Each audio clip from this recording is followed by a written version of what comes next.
This episode's brought to you by Raycon Earbuds. I've always had two thoughts. One is I don't have to be friends with everyone and everyone doesn't have to like me. Once you really think about that, it's totally fine. I feel like all my life I learn by observing other people and other people's mistakes. Honestly, the difference between being a 27-year-old virgin and being a 29-year-old virgin, Not that much. Are you both in therapy? Are we all in therapy? Are you? I am not in therapy. I got dumped by my therapist. What? I don't project. That's not in my skill set. I'm just going to move back and forth. Yes, you can project. Daddy! What did mommy have to do? It's like listening in a mirror. What is the ear equivalent of a mirror? Not like for eyes is a mirror. A headphone? But I guess so. Like headphone. this But is it what does we're hearing. what we're doing It's now. an echo. It's an echo. An echo. Yep. We're using those ear mirrors. That's what headphones are. And echoes. Guys, welcome to this episode of the podcast. You have three very educated, very intelligent women here today. It's me, Courtney Miller. We got Monica Vasandani. Say it again. Vasandani? Yeah, you got it right. Yeah! I just shouldn't have hesitated. Now spell it.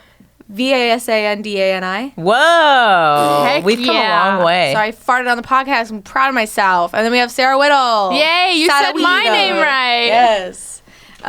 So we're doing an advice podcast today. It's going to be fun. We were just talking about weird stuff just now. A lot of stuff. A lot of weird stuff.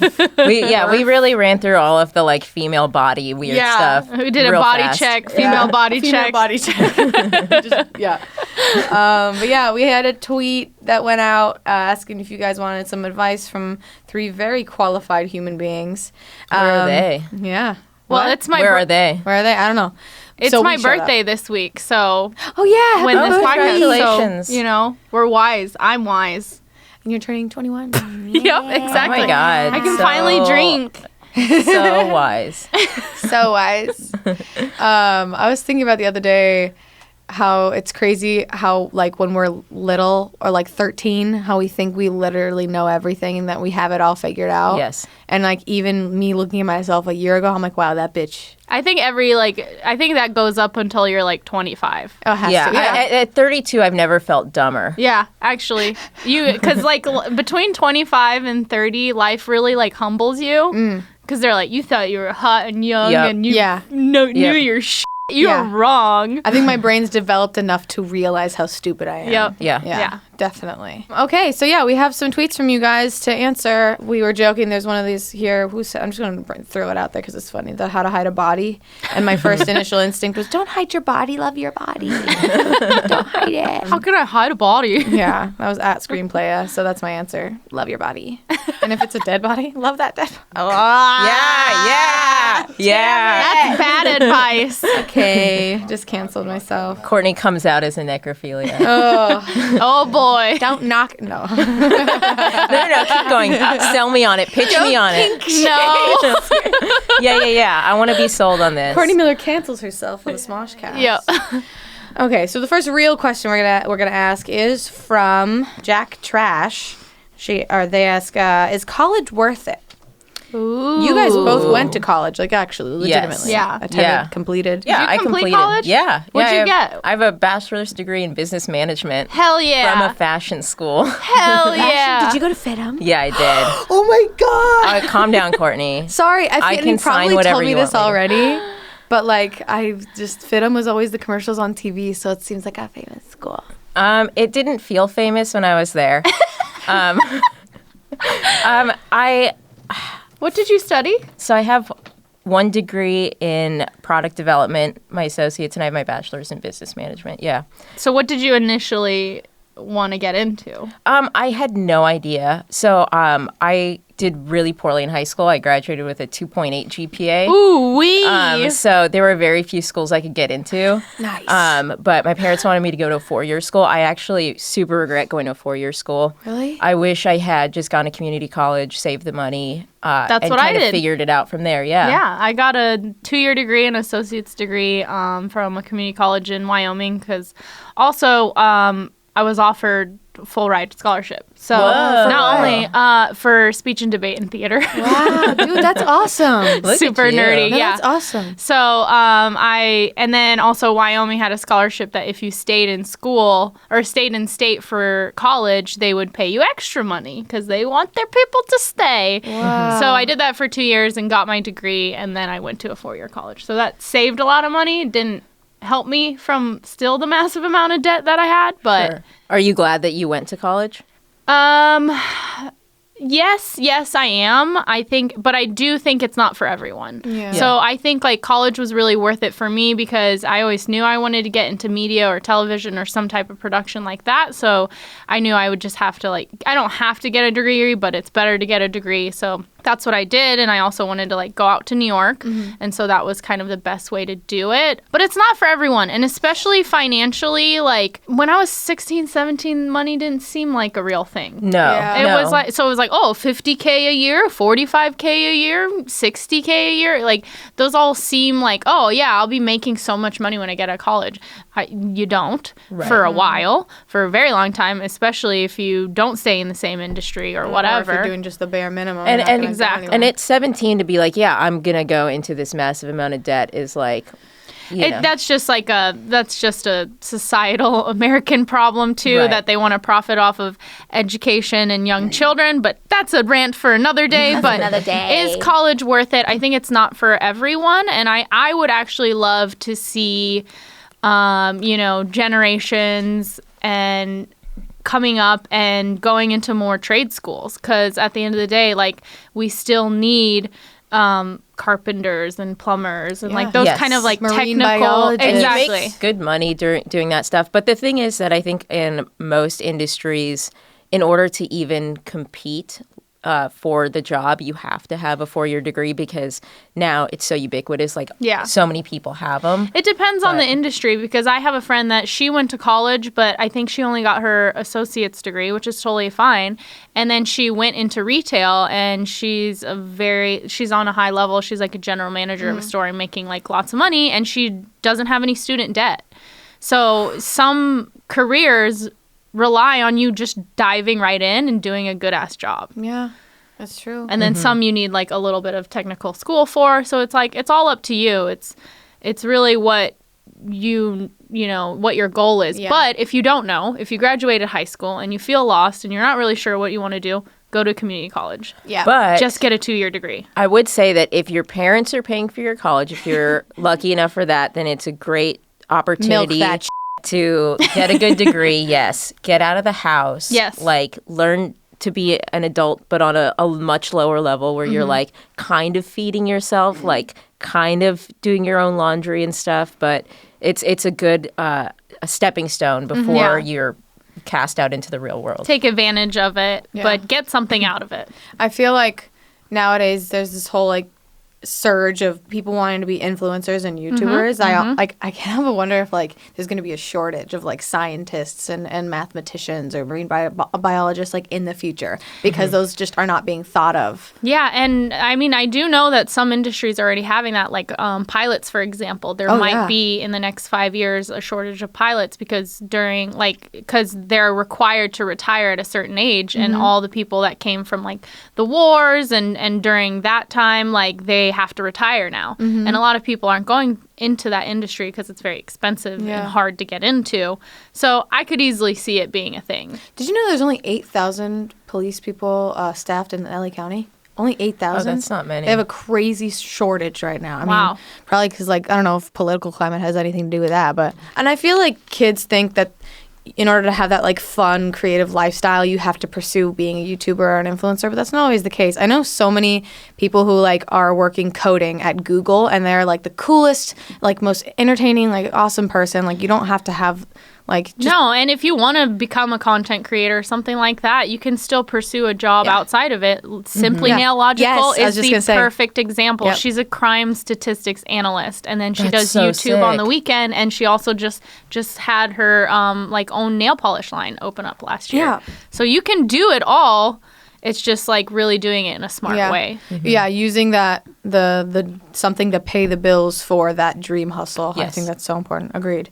I went to I only did half a semester at community college, but it was I think a lot of it had to do with my ability to learn is just I can't do classes once a week or so of a subject, and like also the campus just felt very unhappy to me. And so when you are picking colleges, it really is more important than you think. I feel like when you're picking a campus to stay on. And and I found a really nice community in my community college. Like there are people in community college that kind of like stay there forever and take classes forever. And some people just take classes for fun. Maybe they're later in life. But for me, I know I had an end goal. I want to get a degree as soon as possible. Let's get all those requisites out of the way, and then I can see where I can go next. Hell yeah. Yeah, dude. Heck yeah. So I hope that covers it. I mean, I'd say I like money-wise, it's tough with college. I almost got a scholarship for UCLA For what? for pole vaulting. Whoa! Did I talk about this already? You can pole vault? Yeah, that was my favorite thing in high school. I did track for like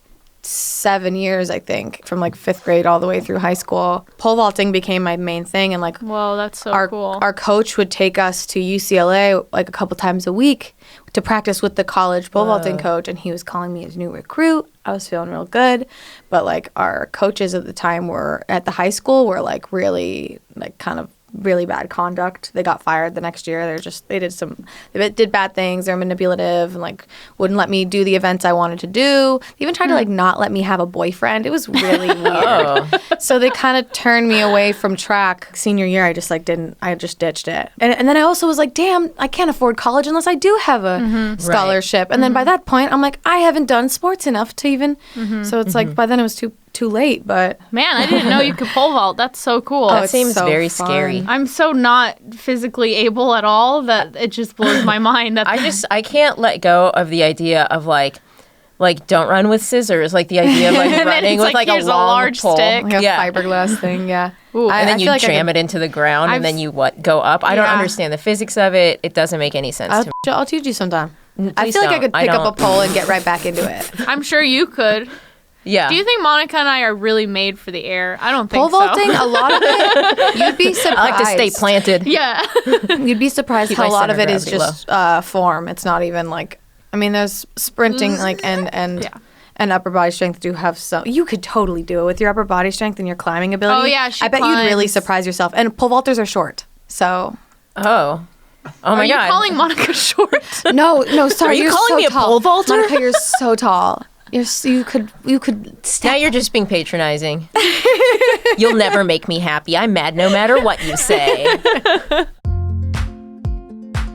Hey everyone, I feel like our life is so much defined by the media that we consume through our eyeballs and our ear holes. So that means that the things that are delivering the media into our ear holes should be important to you. And that's where Raycon comes into play. Raycon earbuds start at about half the price of any other premium wireless earbuds on the market. And they sound just as amazing as all the other top audio brands you know. Raycon's wireless earbuds are so comfortable, perfect for on-the-go listening and for taking phone calls. Also, they're endorsed by Cardi B, so, why would you not wear what Cardi B's sporting?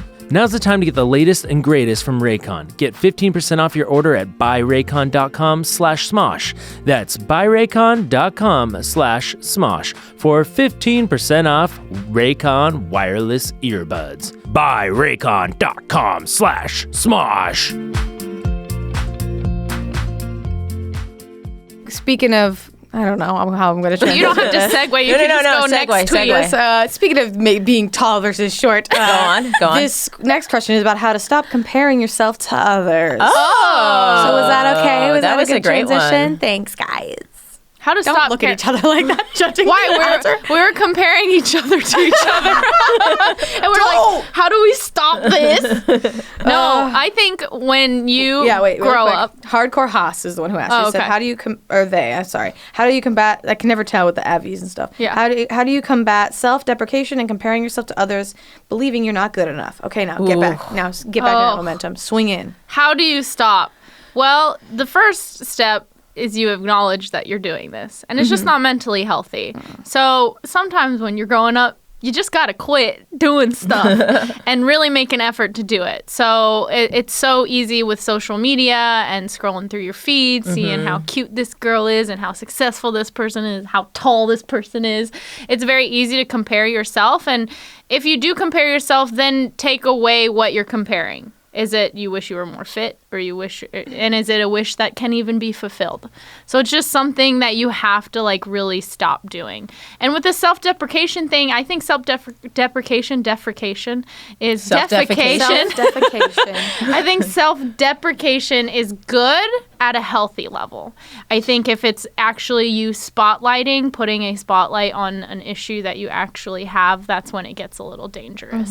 So knowing the difference between just poking fun at yourself and actually hurting and bullying yourself. Yeah, and when you get into that space of beating yourself up, bullying yourself, this is a lot easier said than done, but I think if you kind of remove yourself from that situation and imagine that you are saying this to a good friend, or I think some therapists go with the like yourself as a child thing, and really think about if you would let someone treat your best friend this way, your sister, brother, whoever, 1,000%. that way. Yeah. I feel like growing up, I had this kind of blind confidence. I think it was just I was so oblivious of my flaws or oblivious of the things that I was doing was weird. So I feel like I'm lucky in that way, but also like being oblivious. I think it's always good. It's like, yeah, self-deprecation is good. I think being aware of yourself and like when what you do or how you affect others is fine. But yeah, there's a healthy level of doing that.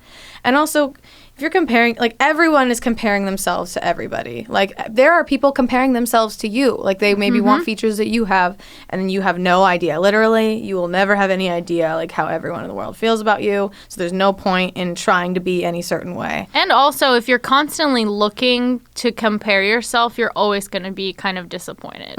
If you're looking for the negative, you will find the negative. If you look for the positive, you will find the positive. So it's like, obviously, we're all work in progress. We're all working on something, but, you know, you can still like yourself. And so how do you create yourself to be someone that you like? And if you're comparing yourself to someone, I think try to compare yourself to yourself in the past and just make sure that you are being the best version of yourself. And that might help you feel a little bit better if you're like, oh, you know, I don't like that I do this one thing. I'm going to work on that. And if you can look back and say, hey, I used to do that thing a year ago that I think was a bad behavior or whatever, and I've eradicated that, then you can celebrate that. Yeah. With that being said, you can still have like body goals and like career goals and like stuff like that to look forward to, like aspirational. I want to, you know, be like X, Y, and Z, but do it in a manageable and healthy way. Yeah, totally. We're not saying don't change. No point in changing because like there's all like I have to evolve. I have a huge anxiety of like I constantly like I'm just trying to like figure out how I can be better, and it's like it can be really hard sometimes when that's just like a weight you have. But it is good to want to improve, and the fact that you're even asking the question, you should listen. Why am I? You should do it. You should, just it speaks positively to yourself that you're even wondering that. I don't even know why I said it that way. Yeah, you're trying to better yourself. Yeah, that would kind of segue to this next one. That's a good one because this one is how to maintain friendships with people who have changed. This one's from @artist Taman, and they said, I haven't felt comfortable with some of my friends lately, and I feel like they're changing into someone different, but I really don't want to stop talking to them or hanging out. How do I handle these changes? I wonder what they mean. I mean, I've had a lot of friendships. Like, this is the thing. People, friendships, relationships, they all evolve. They all change. For better or for worse or the same. But that's just a part of life because everyone's on their own journey and you can't expect everyone to be going on the same path. For me, I've always like had like two thoughts. One is I don't have to be friends with everyone and everyone doesn't have to like me. And so that's just like a tough one. Yeah, but that's like once you really think about that, it's totally fine. It's just it's freeing because it's like for me, I don't like mustard. Is it changing my life that I don't like mustard? No. Is mustard fine without me? Yes. So that's how I feel about me. It's like, if you don't like me, if you're not friends with me, that's totally fine, as long as there's like a mutual respect. Or if there isn't, then I just don't ever talk to you. And 2, I don't have to stay with friends, maintain a relationship with someone just because I have in the past.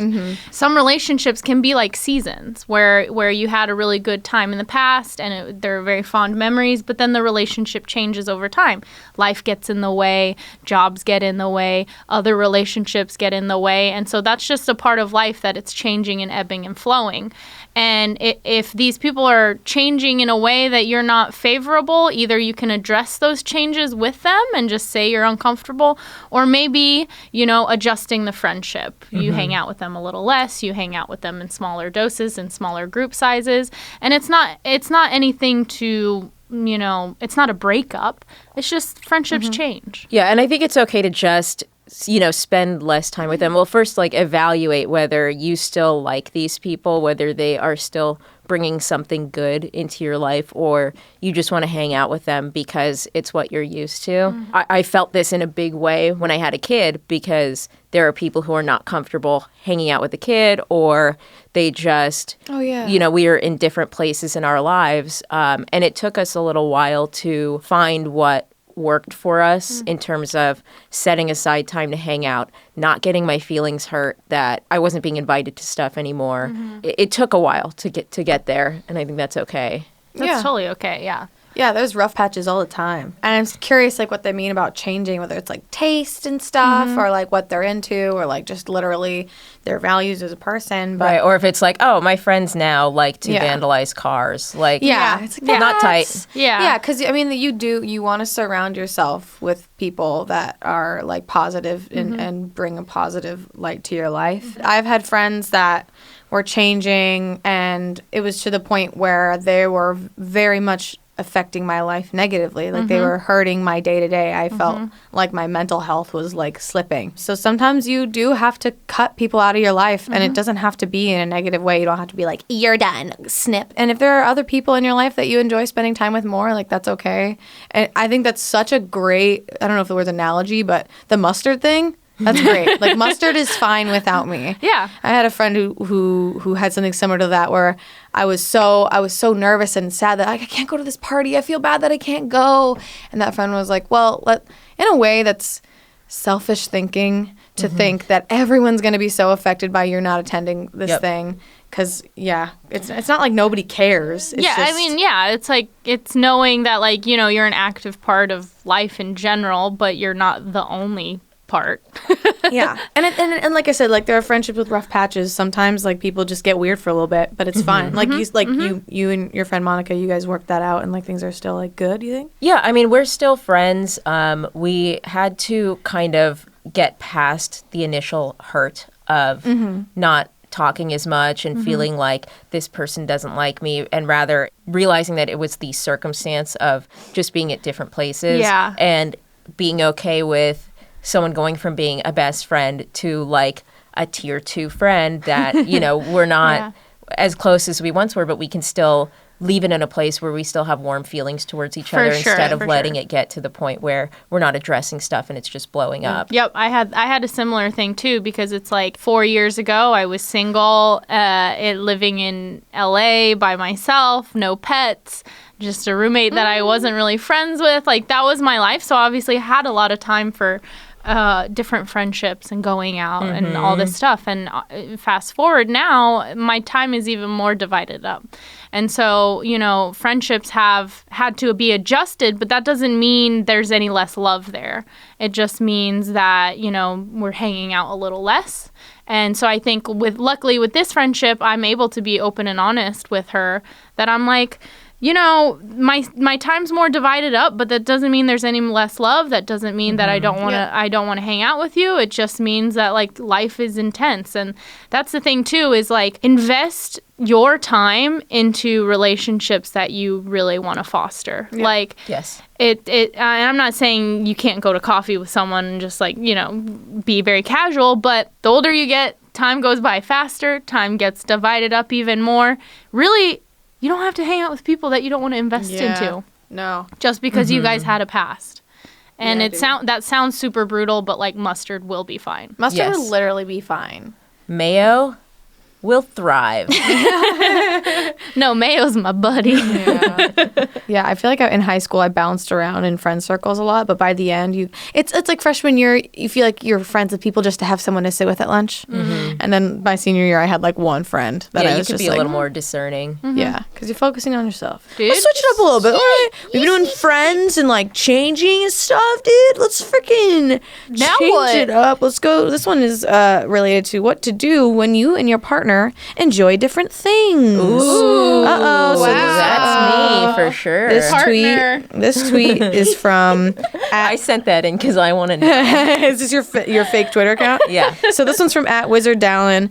I love my girlfriend, but we're polar opposites in taste and personality. In parentheses, she's outgoing, loves people. I'm introverted, don't like people. She likes the city, I like the countryside, etc., etc. Any advice on finding things to do together? Yeah. It's fun to bring someone else into your world, knowing that they are also going to bring you into theirs. Yeah. I mean, I think that's one of the 100%. great things about dating someone who is different from you, because you get to kind of live this second life through them. Yeah, and you get like kind of like, you get to like peek behind the curtain. So like how opposite would you say you and your wife are? Totally. Really? Or when we met, at least, yeah. Like I was definitely going out all the time. I like to make friends with everyone. You know, I'm just very social, and she was like, if she could just sit at home and read and not talk to anyone, she would be totally fine. Whereas I go insane. Mm-hmm. Like I'll get stir crazy after 6 hours at home. Yeah, me too. Me too. Maybe I don't like myself. Oh God. We don't have time for that, Monica. No. Let's go there. I'm ready. So it was nice to, like, there would be nights where I would plan ahead. We're going out tonight. She would be in because she would have enough time to prepare herself mentally, but she knew she was doing this for me, and then maybe we skip the next party and plan something at home, so the introverted person feels like they're still doing something they enjoy, like a puzzle or whatever. Yeah. So I think that, you know, just keep trying different things. And honestly, like, I think the Christmas party was the first time like I had spent like a considerable more amount of time with your wife than before, just like drive by. And like Claudia and I had so much fun with her. She was so funny. And so she was like, I would have assumed that she was the outgoing one. No, I know. She's super, she just dove right in. Yes, she's super funny, and she's awesome to talk to. She can get along with anyone. She just doesn't want to. Well, I'm glad that our interactions was like something she didn't want to do. I really didn't want to talk to them, but I did. I did this for you. I agree. When I dated Claudio, he was kind of an introvert too, because he was, you know, he's like obviously a foreigner and new to the country, knew the language. So he also didn't speak the best English either. And so he's an introverted guy. He's come a long way, huh? He's come like a super long way. Yeah. Yeah, he knows so many words. He knows all the words almost. He knows I do, for sure. Can you just like read a dictionary and be like, yep, I know that one. But yeah, he kind of has like I say he's like an extroverted introvert, and I'm like an introverted extrovert. I think if you have a natural curiosity about your partner, which I hope you do, you want to find things that make them tick. So for Claudio, you know, he's like a huge film buff, and I like movies casually, but you know, he wants to go see this weird movie. I'll go with him, and I'm fascinated to see when he lights up about stuff. And so it's kind of like that vice versa thing. And then finding things that you guys do have in common and really do those. Claudia and I love to eat. We love to try new restaurants. And so that's what we do. I think if you're dating a carbon copy of yourself, that might get boring. Yeah, I agree that it's cool to do something that your partner likes, just purely seeing that light in their eyes and just being like, yeah, I'm enjoying this because you enjoy this. I personally prefer to be with someone that we're in the same industry, or where we are more similar and on the same wavelength in terms of like what we like to do, what we want to do with our lives.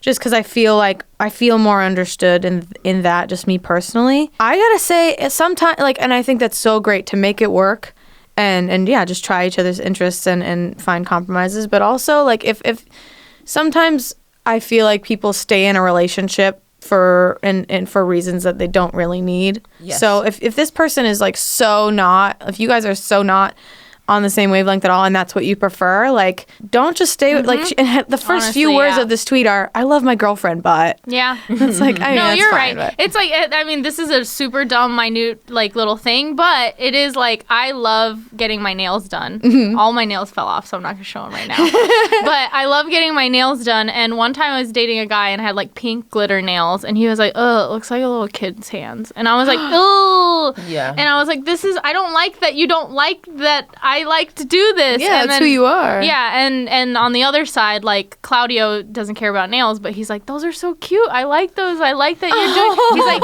every time I get them done, he's like, "Send me a picture. What is it like?" And it's like, he obviously doesn't love them, but he likes so that I like cute. them and I like get joy out of it. So Yeah, that's so important. Yeah. Because if somebody's on the thing that you like, yeah. there's Oh, a difference screw that. between like Been through that. thing Yeah. is dumb versus that's not for me, but I like to see you happy. And Yeah. if your partner's not giving you that I like to see you happy thing, then what are Exactly. you doing together? If you don't Yep. like to see the other person happy, then Yeah. there's no point. Yeah, so I think there's both ways. It's sometimes a relationship's not worth it, but if it is worth it, check those things out that they like. This one's really sticking out to me. 27-year-old virgin. Ooh. I love that movie. What is that one called? 40 years? That's 40. Okay. It's actually one of my. It's the movie that I've seen the most. Really? Yeah, I Wow. love that movie. God damn. I think I've only seen it once all the way through. So hilarious. And watching it over, like, I hadn't watched it in like 5 years probably, and I just watched it recently. I'm like, damn, this is so funny and dumb. So this one is from @YoohooDumbPoo. Great. Dumb poo. YoohooDumbPoo. It's how Literally. my Korean grandpa would say dump. Dumb poo. Okay, so he said, or they say, "I'm 27 and still a virgin. It didn't bother me at first, but lately I noticed that when I bring it up to guys, I'm either fetishized or they're scared off. At this point, I want to lose it for the sake of losing it, but I also don't want to lose it to some random. Advice would be nice." Ooh. Wow, that sucks. I'm sorry that you're being looked at in that way, and then also they're being scared off. That sucks. Yeah, I mean, that's a tough one. I dated a virgin for a while. Oh. But I dated someone who was an older virgin. And it's funny because he didn't actually tell me for a long time. I figured it out on the second date. Oh. This story is so funny. Hopefully he doesn't listen to this podcast.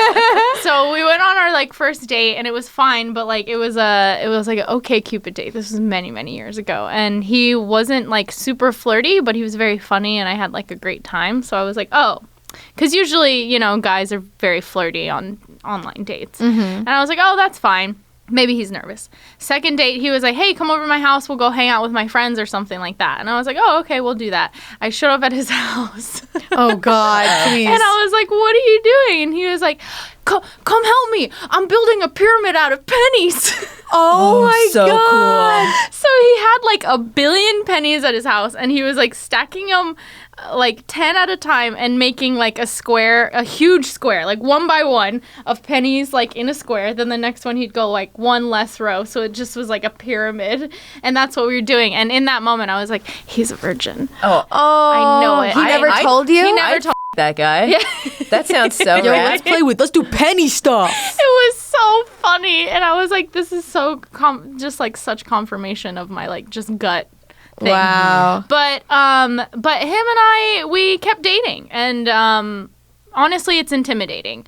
And you know, just being open about it's really important. Like, why hasn't it happened or anything like that? And that's not a judgmental question. It's just like, where are you? Yeah, it's a person-to-person Like, where thing. are you at? Yeah, exactly. And some people aren't super sexual, and some people just never had the opportunity. Some people have, and they didn't feel comfortable. Like, I think everyone's story is their own. I wouldn't fret about it. No. I wouldn't worry about it too much. I also wouldn't just get it done just to get it done, unless you feel like the moment's right, and that's, you know, just something you want to do.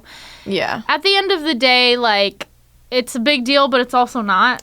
You know what Yeah. I mean? Yeah, and Like, it's I like, think I feel like we make this thing so precious, and it's Yeah. like, if you want to be someone who's sexually active, obviously be very safe and you know, plan ahead. But like, it's only as like as powerful as you make it. Yeah. And I think that it's okay to not tell people. I mean, I think that, obviously we want to be open and honest and stuff, but you don't have to lead with that if you feel like people are treating you differently because of it. If it's something that you talk about or that comes up, and if they treat you differently because of it, then you can always walk away. And I know that's frustrating if you want to have sex and you see these kind of opportunities slipping away, but it'll be right and it'll be fine. And honestly, the difference between being a 27-year-old virgin and being a 29-year-old virgin, not that much. So if it's something that takes a little bit of time, then I think that's let totally it take fine. time. That's so true. And being open and honest about it. It's like you date someone and you want to have that open communication with them. So it's like, you can be on, don't lead with it like Monica said, because that doesn't define you. But if you're having a conversation, you can be like, hey, there's this thing about me. I'm a virgin, but I feel very comfortable that, with you to tell you that. And it's like no pressure either way. Yeah. Like I'm not asking for anything. I'm not asking for anything. Also, I think maybe it's okay to straight up lie. Like, not super duper lie, but... I've had tons of sex. No, but just... All the ways. Yeah, the sex way... Let's move on. The sexy way. Vampire sex. But it's okay, I think, to just be like, I just like to take it slow. And maybe keep some things under wraps a little bit. Yeah. It's and I think it's so person to person as to why some people are just like, they just didn't find the right person, or every time it was gonna, there could be just bad luck, or it's not a bad thing. Can we normalize not making someone else's virginity about ourselves? Yep. Like, if someone tells you you're a virgin, that is not about you. That is their thing. It's not like, oh, I can't. It's not your body. Like, you are your own person. You're on your own path. Like, let them figure that out. And if you're, I'd say you don't have to tell everyone when you first meet them. Hi, I'm Courtney. I'm a virgin. Is like The Bachelor. But if you're considering someone in that way, then if you feel like you want them to know, if you feel safe telling that person, and maybe it's a good sign. If they're getting scared off, or if you're seeing that they're clearly fetishizing you, then maybe they're not flags. the person to lose it to. I feel like it's a big deal until you lose it, and if then you're sexually active and have had sex with other people, then it feels like you look back and you're like, it's not that big of a deal how I lost it. I don't know. I don't know. Everything feels big in the moment. Yeah. And then, it's a story. Yeah. But don't rush it just because you feel like you have to rush it. 27 versus 29, I love that. That's so true. And if you're not that type of, if you're not a super sexually flirty person and you want to be, then try it out. Try to learn how to flirt a little bit. Try to be that and maybe create those circumstances if that's something you want. Yeah. Because I know some people are just scared of flirting and scared of sexual things, and maybe that's why it's happened. I'm not saying in this case, but work on your flirt game. Yeah, take some of the mystique out of it. Oh yeah. Like this. Oh, that's working. Is it working, oh, no, Monica? yeah. Are you sweaty? Oh, yeah, I'm too into this. What Please about this? stop. Oh, I'm so into that. Everyone stop. Please stop it. I like it too much. All right. Let's switch it up again, huh? What do you guys think? All right, this one's about how to stop being a picky eater. Ooh. Uh-oh. What's the tweet say? This is a tweet say. This is from @KeppenMM. I'm sorry, what? What? That's what it says. Kappa-mem-mem? It's CAPN_EMEM. So KeppenMM. Is it a backwards meme? Oh yeah, Captain Meme. Yep. You did that. Meme Lord. Wow. There she is. I'm a detective. There she Cool. is. Next question. So I guess our tweet said, in a pickle? And so she was like, speaking of pickles, how can I stop being a picky eater? I won't even eat noodles or hamburgers. If my food is touching, I'm not eating it. I'm 22. Oh, no. I'm too old for this. Emily. That's her name. Emily. MM. Your name. I don't know. Maybe she didn't realize it said meme backwards. Well, now she does that. MM. Damn. You're missing out on so much. It's okay if your food touches, dude. It's all going in the same place and then out the same place. Also, flavor profiles when things are mixed is fun. Oh, yeah. So there is this thing called ARFID, Avoidant Restrictive Food Intake Disorder. It's a real thing. I'm not super duper educated about it. I just know the acronym. That's as far as my knowledge goes. But it's something that you can address in therapy if you are really worried about it. Because if it's something that, if you eat foods that are touching, or if you eat foods that are certain textures or whatever, and it makes you feel physically ill, it's like this psychological thing that would be worth looking into if you find that your quality of life is suffering because you're not able to enjoy things that other people enjoy. But what if you're like a Noah? You're like a Noah who just loves buttered noodles and water. Dude, I think moving to LA and working in LA, I changed my palate completely. Your taste buds do change. True. Like, they do change, and like, I may never get to a day where I like mustard. That's totally fine. But mustard will be fine. But like, I was talking about black coffee. Like, I used to never drink black coffee, but a couple years ago when I did a pageant, as a joke, but I had to like drink coffee straight up black, and I liked putting sugar and cream. But week 1 it was horrible. Week 2 a little less horrible. Week 3. A little less horrible, and then by week 4 I love black coffee. Whoa. And ever since then I've like, my taste buds have changed, and so I like black coffee. I like things that are a little less sweet, less salty. Like, your taste buds can change. You can get used to it, just like Monica said earlier, beer. Like, the first time I drank beer, it was like horrible. Now it's like my favorite thing in the world. I'm still not there. I still can't get down with beer. We'll bully you into it. You want to bully me? I can give you some cider-ish beers that you probably would really love. I probably could transition like deeper into the beer community. Yeah, because I started with like fruit beers, and I was like, oh, they're fruity and fun and sweet, and then you can your palate changes. So I full on went for it and started with just like the worst trash piss beer. Because that's what was available. It's like the opposite of quitting cold turkey. It's just jumping right into the thick of it. Growing up, though, like, I legit, especially after my parents were divorced, I was fed very much a lot of just like boring, bland fast food, Costco microwave dinners. Spicy was very new to me. Yeah, I know a lot of people like that. Yeah, it wasn't until like I started living in LA, and then I had a boyfriend that just loved spicy food, like just straight up putting habanero in burgers spicy. But a lot of it is, like fear of tasting something that's not good. Like, I used to have that issue a lot where I would only want to order specific things at restaurants because I didn't want to risk having a subpar meal. But it's like, even Shane's, one of his New Year's resolutions is to try something new every time he goes to a restaurant. Yeah, I like that. Yeah, I think I feel like I specifically have gotten a little less picky, and I'm trying to try new things as well, because especially when you're eating at restaurants or things like that, like, or even just have a bite of your friend's food, like, just to, if you don't want to commit to a full dish. But it was like, same for me. Like, I grew up in a like Asian American household, but mostly eating Asian food all the time, and we didn't have a lot of cheese in I used to never have a burger with cheese. And that's probably why I'm lactose intolerant now. Oh yeah. But we didn't have a lot of cheese. Now I get down on a cheese plate. Hell yeah. Like, I love cheeseburgers, even though, I'm lactose intolerant. Like, I think your taste can evolve if you just give yourself a little chance here and there, if you're not like legitimately suffering from like if you're not like if it is just like, oh, I'm a little picky, I'm a little like turned off by this, I think try something new, like incorporate new things into the every single routine, day, so that new things aren't like, it's not like, oh, this one time this month I tried something new and it was gross and I never did it again. Don't be afraid to do things that you don't like every single day, because honestly, it's one bite of food. And find the flavor profiles you like. And the texture you like, because just like mustard, no, you don't have to like it all. So it's like, if you like only chicken nuggets, maybe try like fried chicken and then waffles, chicken and waffles. Like, like, find the flavor profiles that like get you excited, and really like be curious about it and see what you like about it, see what you don't like about it. Because if it's manageable and you just don't like certain types of food,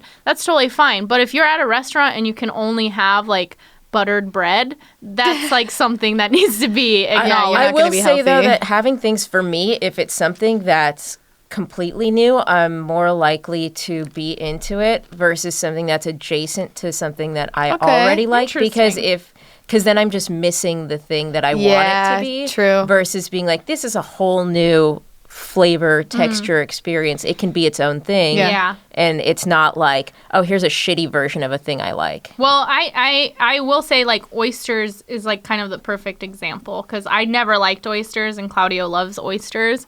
And so he used to take me, and I used to just think it's so gross and slimy and stuff. But then they have the mignonette, the vinegar, like... Yeah, the different, like, what is it called? Mignonette? I don't know what I only had making. oysters once, and it was with you guys, so... But it's like a vinegary and thing, and then it has like chopped up little onions in it or shallots in it, and it's kind of like kimchi-esque or like pickled onions, which I really like. So that was like a great way for me to like make the oyster something that I now enjoy to eat. Yeah. Because I knew I like that flavor. And it's so true. Like, at the end of the day, it's like if there's anything that you can have experience or experiment with that has like little to no consequences, is food.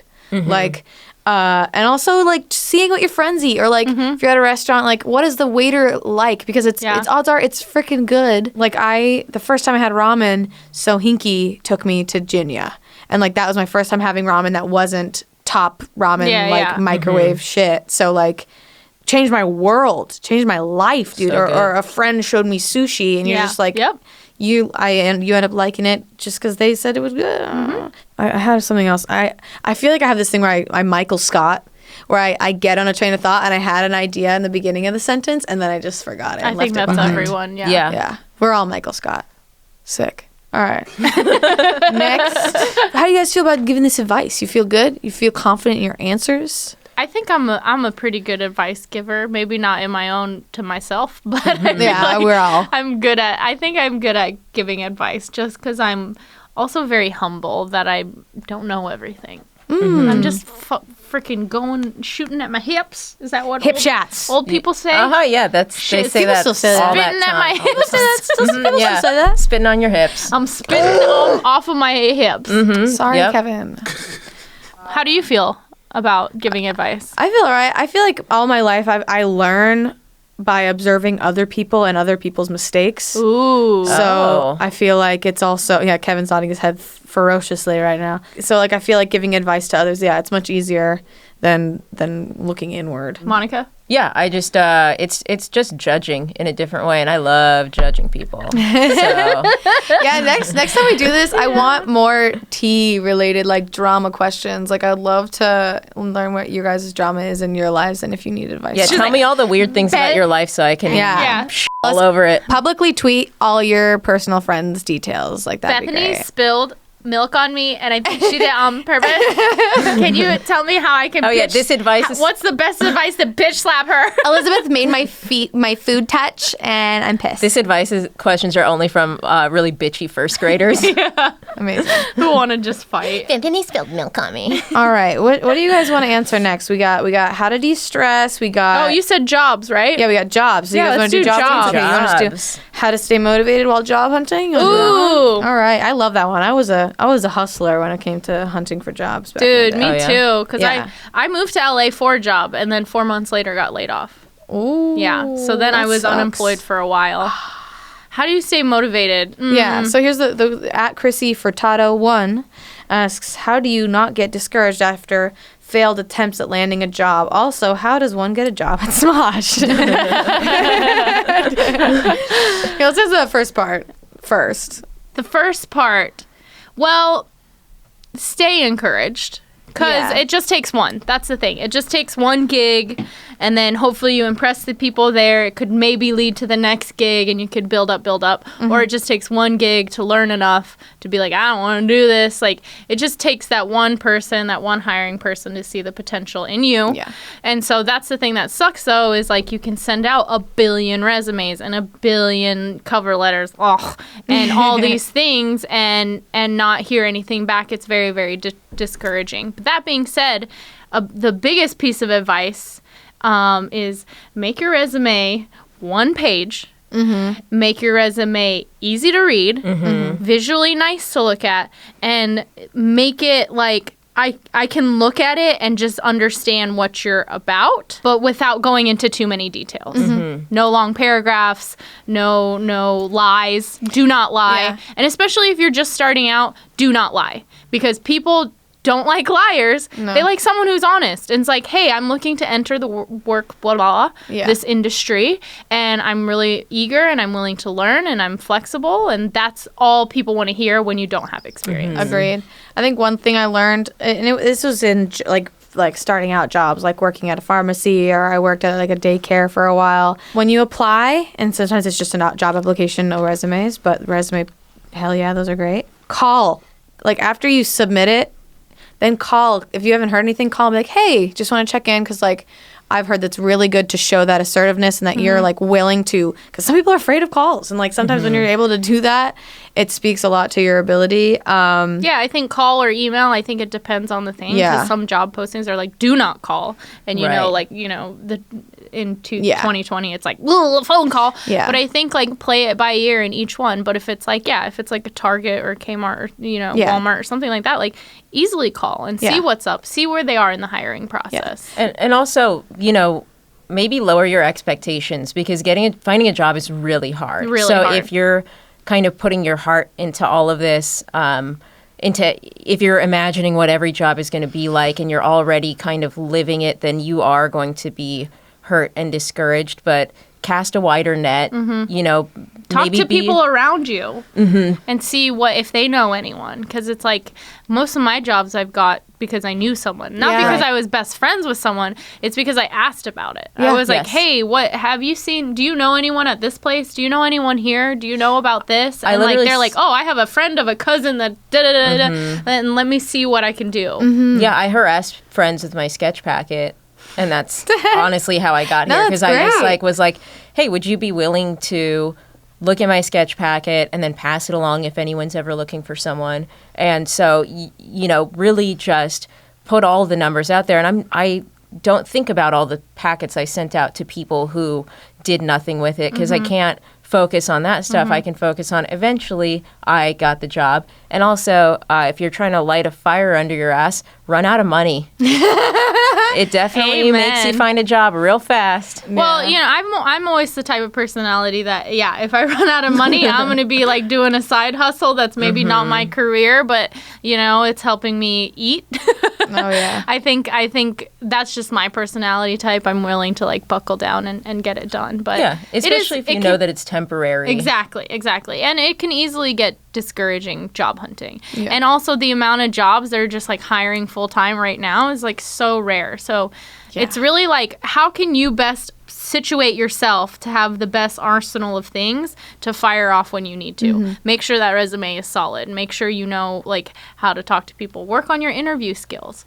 Like all those things. So just when the opportunity does come, you'll be ready to go. And you might not recognize it as the right opportunity at that time. Like you may go to an interview for a job you don't really want and they want to hire you, but it can't hurt you to take the job, see how it is, and then decide from there, but collect the paycheck in the meantime. And I did tweet this a while ago. Like, if you show up at a new job and the first week you're, like, overwhelmed, tired, crying, like, you feel out of it, that is normal. Do not quit your job after a week. And I'd say give it a month at least, if not 3 months. Because there's so much going on up in the air and you're going to be overwhelmed. And it's just really like the people that push through that and really, really like have a goal in mind of like, I want to really see what this is about and can I manage it in my life? Like, those are the people that are really going to gear up for success. I think also, like, I can't help but believe, like, we have a path that's happening and, like, we are meant to be wherever we're at. So, like, if you're being rejected and stuff, like, it's just not meant to be. I think staying positive and looking forward to when you do get that new job, like,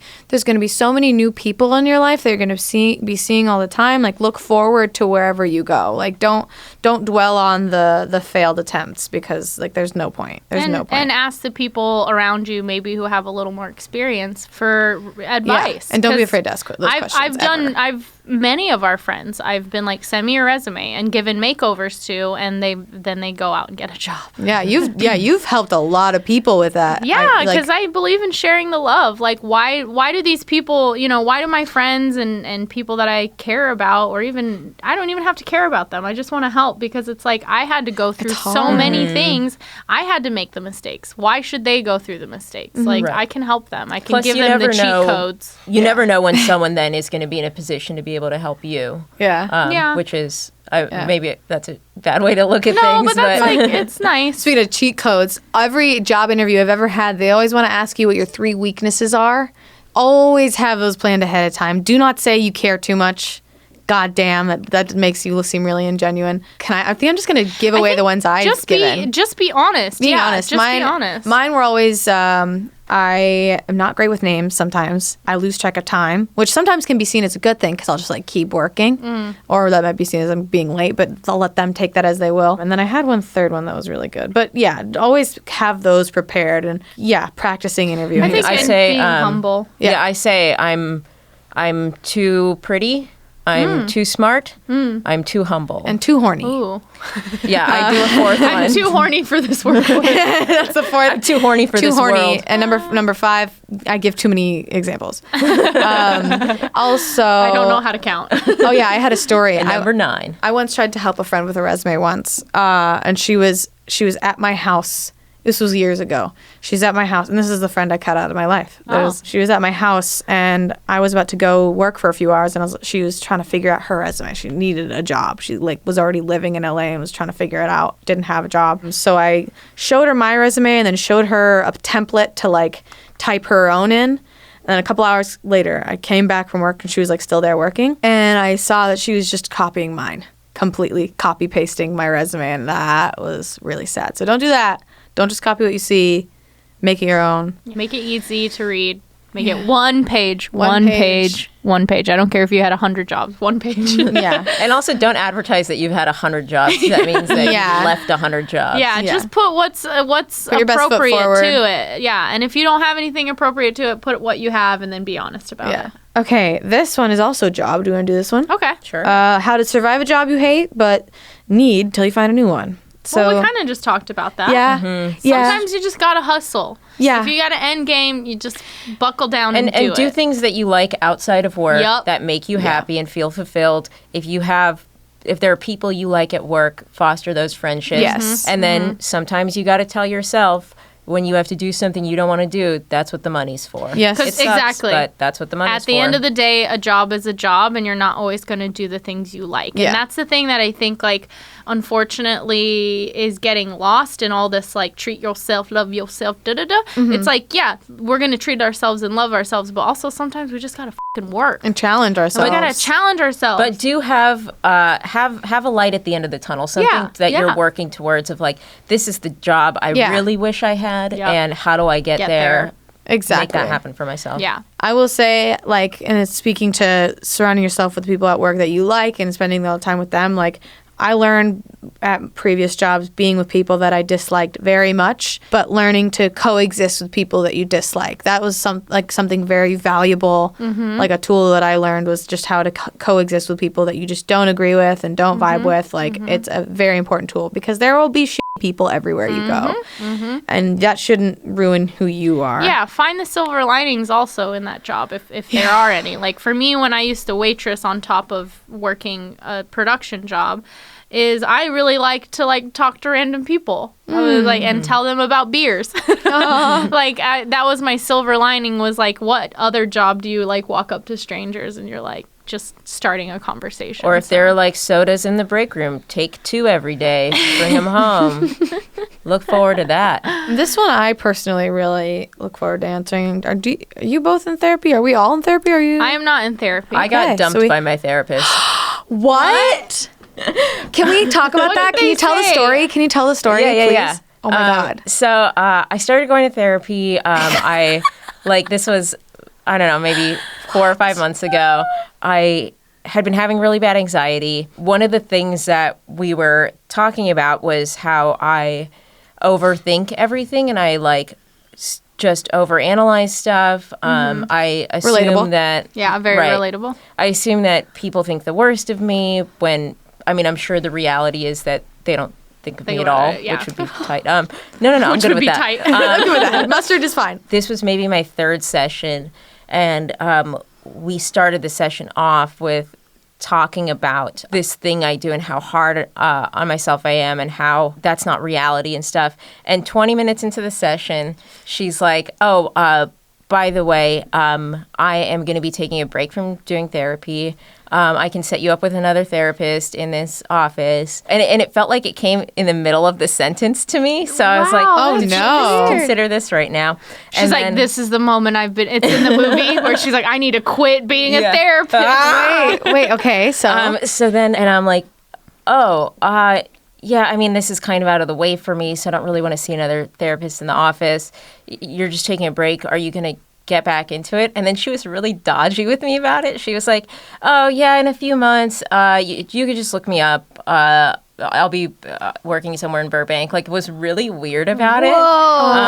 No. So this is a therapy nightmare, so maybe this isn't helpful. But we ended the session early. It was supposed to be an hour session. We ended it after 35 minutes. Oh, my God. No. Did you have to pay for the full session? My insurance, I paid the copay. My insurance covered it. So I left, and I was just so dumbfounded because I'm like, that's weird. And I thankfully had the presence of mind to think it's funny that I'm talking about how I think people secretly hate me. And then like my therapist is just like, I don't do therapy anymore. Bye. Don't call me. You made her quit. Or yeah, she essentially in a nice way ghosted me. That being said, I'm gonna get back into it. It's scary at first to be like, I'm gonna talk to this person, a new person, about this stuff, and starting over must be. I went to therapy when I was in my teens, and it was very beneficial for me. Why, were you a bad girl? Bad girl. No, I had some things I had to work through. Oh yeah, being bad. You know. Well, the question is from @Smosh Tour. Wow, they got that at. Whoa, you guys are going to be on tour when this is live. Oh yeah. Speaking of which, we still have tickets left for San Diego and Phoenix, which is happening. How's the tour going so far? It's going so great. One day we'll be like the Tiny Meat Gang and be able to record these while on tour. But yeah, we still have tickets in San Diego and Phoenix. If you want to come, please. It's going to be really fun. It's going to be so much fun. Yeah. @Smosh Tour. You secured that what are your guys' experiences going to therapy? I've considered trying it out, but don't know much about it. So I will just say to that, like, sometimes it's also like finding the right therapist, and sometimes like you think this therapist is doing their job, but like sometimes they'll ghost you, and clearly they weren't there for you fully. They're humans too. Yeah, it's like dating. You got to find your right person. You got to find your right therapist. But I think if you're genuinely needing that in your life, like, do it. I think everybody needs it. Yeah. I think if you are, especially if your insurance covers therapy, do it. Even if you don't think you need it, it's great to have someone to talk at. Yeah, and if you have health insurance, and I think this is mostly an American thing, if you use psychologytoday.com, you can find a therapist under your insurance. I found my therapist through that. She ended up not being under my insurance, but her bios, because like you see their profile, what they specialize in, and I'm sure there's other websites that are equivalent to this in other places, but her bios just spoke to me in a way that I understood compared to the other ones. And we talked on the phone, and like we were laughing on the phone, and I was like, this is cool. We're clicking. And she's the best. Like I would invite her to my wedding if it wasn't weird, Yeah. Because I wouldn't want people. I don't know. When's your wedding, Courtney?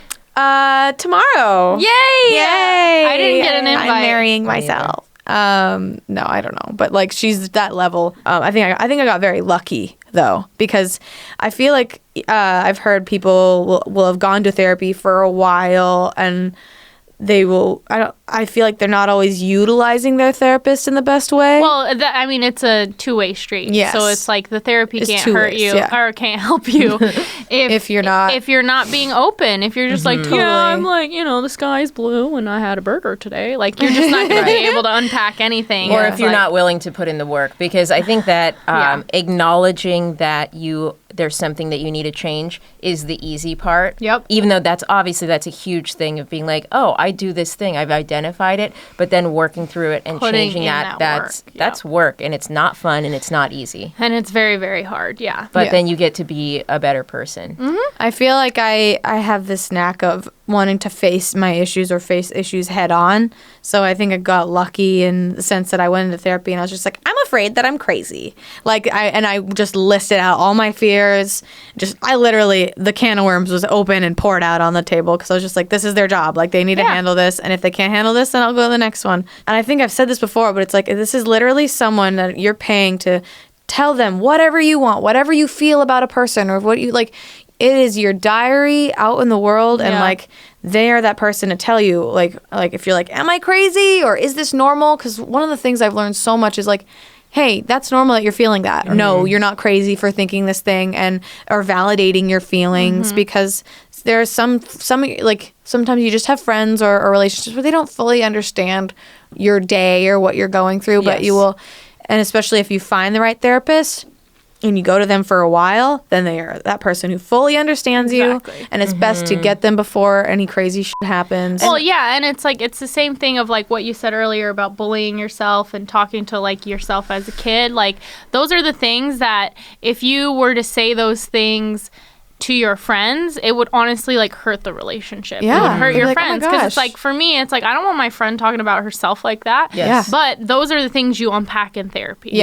And that doesn't affect your actual relationships in real it's a life. person that you like, that is their job, that's what they're there for. So you're not that friend who's just like rolling up to everyone with their weird emotional baggage and dumping your stuff on your friends, because obviously, you know, your friends want to be there for you and stuff, but don't if you're be only the person who's just don't make other people responsible for those things. Like and a therapist will be that person who's like, if I'm like, I just feel like I'm so stupid, and she'll be like, whoa, well, stop, don't call yourself that, and she'll catch you in that moment right then. Because if take off that filter when you're with a therapist. I agree. Because if you go to a therapist, don't try and say things in the nicest way or the best way possible, because that is not, like, just say it how you want to say it, because like that helps them. It's literally like helps them understand you and fix the problems. Like I've been going to mine for over a year now, and like just last week I realized that there was something that I hadn't addressed and I needed to talk about, like all the time, even when I don't think I have anything to talk about. I'll come out and be like,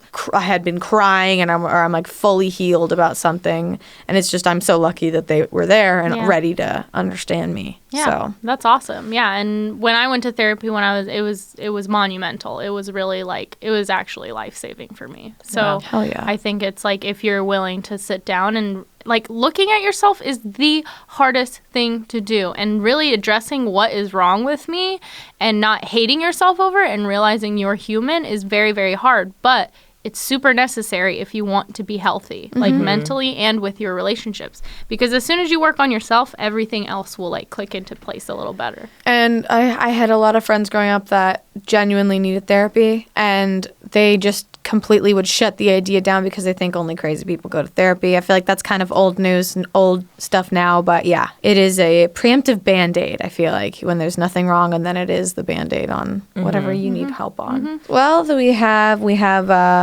how to de-stress. I like the de-stress one because it's like, we'll end it on a nice note. Yeah. Ooh. So this will help you de-stress for the rest of your day, for those of you who are starting your day with this pod.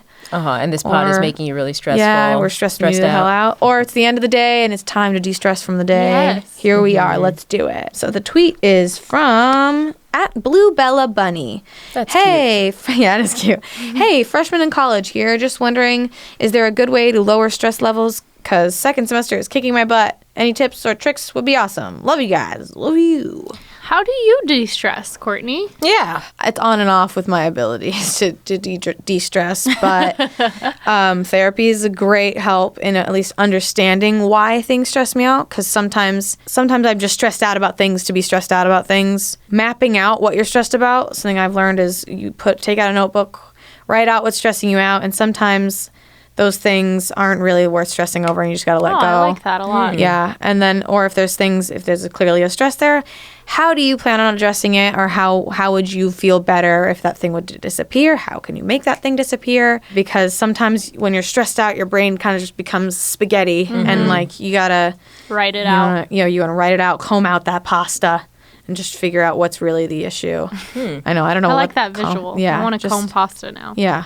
Turn that mess into an organized mess, and then, get rid of the unimportant stuff. Because, like, I will find myself stressing over things that there's no point. And the answer to those stresses is, like, this has been my mantra for a long time, is detach from outcome. At the end of the day, you can't always control what's happening, but you can control how you react. You can't. Exactly. Yep. And you can find a lesson in the negative things and be thankful for the positive things. And then, like, breathing, just stop and breathe. Like when you're stressed and you're feeling overwhelmed, just go outside, just breathe. If you don't have a notebook on you, because sometimes we don't always have that when we're like in the middle of something, and then just sometimes just like looking at the faces of the people you care about. Aww, I just feel like, it's weird that you mostly looked at Sarah when you said that. You just kind of looked past just switched past you. Yeah. I care about you, Monica. I care about you. Your insecurities are coming out. Yeah. I'm comparing you two. Who's better? Don't answer that. No, you're both amazing in your own ways. Just those people are there for a reason, and that's great. They're always there for you, even when you feel like I don't feel like unloading my stresses on this person. You don't have to. Like they're this positive energy in your life that is just there for a reason, and they'll help you, even just by existing. Yes. So yeah. What about you guys? For me. Yeah, for me, Claudio helps me a lot. He always, like, when I'm, like, losing my mind, sometimes he calms me down most of the time, yeah. And then sometimes I'm just not consolable. But, yeah, so he's there. Obviously, the cats, 1,000% the cats. Yeah. And, like, I used to, like, laugh at my mom because she would always, like, growing up, she would just go to the dogs and be, like, and I'm like, dude, if we didn't have the dogs, Mom would, like, be murdering us. And it's, like, now I understand because I come home and they're just, like, following me and meowing me and they don't talk and you just, like, they're just so wonderful. So definitely the pets, like, help me out 1,000,000%. Like, they really are just, like, support and just make my house feel like a home, and it's just, like, wonderful. And then for me, it's like the small rewards that help me get through it. So for me, I like getting massages done. Oh yeah. Or going to the Korean spa, or even gym. Just I mean, I have to force myself to go to the gym because my body feels so much better when I go to the gym. So I'm working on that this year. That's the one thing I'm trying to work on, loving my body a little more and being less frustrated with it and treating it better. So that's like 2020 goal for me. Those are the things, maybe like a little, treat, like a meal, like a little pad thai that's like naughty. Yes. But not going overboard. So it's like all a balancing act with that. But yeah, just the little tiny rewards, something to look forward to is always really fun for me. Target always makes me feel better. Even just walking around, even if I don't really like buy much. Oh my God, Target stresses me out so much. Really? Yes. Oh God. I don't know. And also makeup, actually. As dumb as that sounds, it's like really fun because it's a hobby of mine that I get to do every day. It's a form of meditation too. Yeah. It's anything that you can do where you are shutting off the part of your brain that's like, these are the things I have to do, and then you're doing something that requires all your focus, but it's something you enjoy. So for me, it's going to the gym, specifically climbing, because that's all I'm thinking about in that moment. Cooking is a great one because it uses my hands, it uses my mind. Like everything is in use, so the worrying part of my brain is just shut off. Yeah. So I think it's important to do things with your hands. So I agree. Yeah, for me, it's like painting. I get to paint. I get to wake up every morning and paint, and so that's what I do when I like put on my makeup. It's like it's just like this nice thing. I'm trying to get into more hobbies, and I want to read more books, but it's hard, and I want to get back into sewing. I used to like sew and knit and do all those things, so I want to get back into them. And even if it's something as simple as like building a Lego thing or whatever, just something that requires that uses quiet your mind hands. Yeah, that's great. I like that. I had something.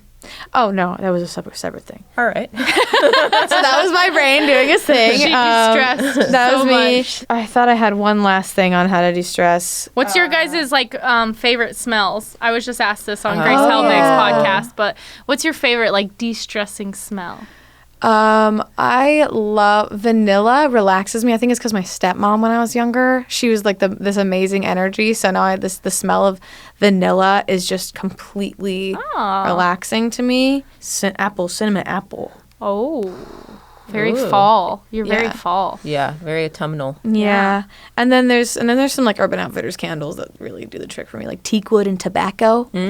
Tobacco? Teakwood and tobacco. It doesn't smell like tobacco, but it's a lovely calming smell. Oh. What about you guys? For me, it depends.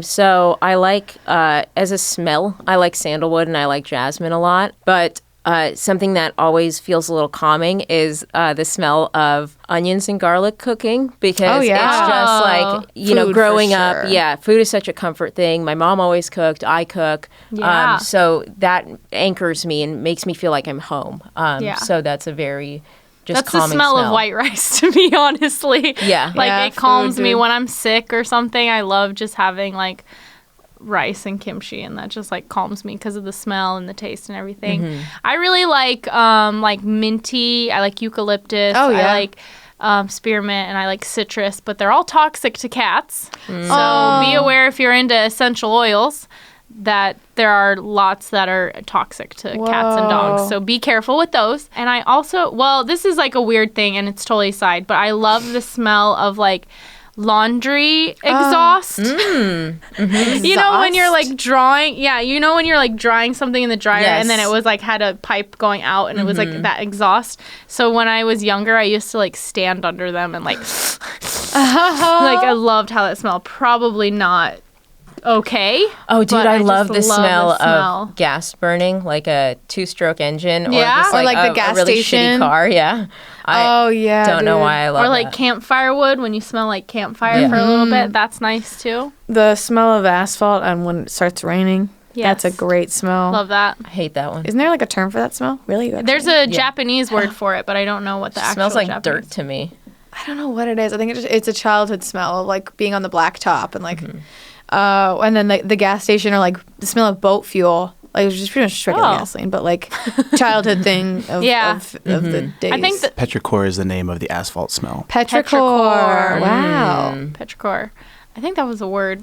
That's Yep, a- that was a spelling bee word. Yes, Yep, yes. that That's was. why I was like, why? I was like, we've yeah, talked that about sounds this. really familiar. Oh, the smell is like the top memory like callbacker. Yes. So if you smell a smell, like your memory You're will like triggering it, instantly yeah. be like, you know, your ex's cologne and you're like, Yeah. Yeah. Yeah, and then there's definitely like essential oils. I know that can be toxic to cats, but those are also can be very calming. My mom they're very calming. is- Do your research, please. Yes. But yeah, hopefully that was all helpful to you guys, especially that de-stressing. Hopefully that was a good way to. I think that's a great way to end the podcast. Yeah. actually. Yeah, I Like, think so too. Yeah, let's Now- get out of here. Now carry on with the rest of your days like that. Take what we've given you and go. Do you want to shout out anything in particular? Yeah, it's time to do all the stuff. Okay. Well, do you guys have anything you're working on or you want to shout out right now? Me personally? Yeah, like on your own time? The painting? Painting Your my face. your nails? Can't wait to see what's next with your nails, Sarah. I'm gonna glue all the ones that fell off back on. Hell yeah. See how Great. long that lasts. Recycled art. Let's see how long that lasts. If and they then- don't stick, can I have them? Yes. Well, it's because I've been working out so much, and they just fall off, and you Yeah, I just can't do can't that. look cute while working out, and it just freaking sucks because it's like literally all I have right now because I'm trying to prove myself. It's Oh, fine. no. I'm fine, guys. De-stress. De-stress. De-stress. What about you, Mon? You got anything? What's up, Sh- money? Shout out to my son. Love your son. Don't listen to this. Shout out to my son. Oh, he Arlo has started saying "oh shit" when he drops stuff. Oh no. Who did he learn it from? Who did he learn it from? My wife and I have been arguing over that. Amazing. I don't know. We don't know which one of us it is. Sometimes he says "uh-oh," which is very cute, and then So sometimes cute. he's just like "oh shit," and You're like no. Oh my so we're God. both, "oh shit," he said "oh shit." So shout out to that.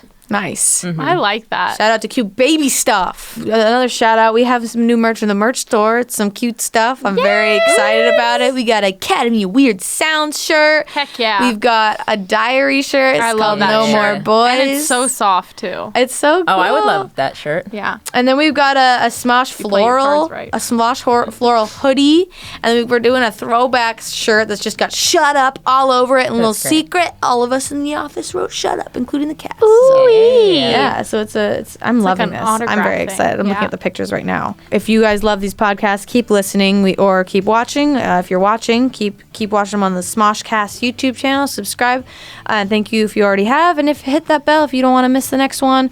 Full video episodes come out on Fridays, but if you want to listen to the full audio episode sooner, it's on all your listening apps, and those come out on Wednesdays. Uh-oh. I like the pose at the end. Guys, we just casted a pod. Yeah, Whoa. we casted that pod. We did. Good God. Good God. Good God. Good job. Good God. Good game. God. Good job. Good game, God. Good game, God. Bye. Bye-bye.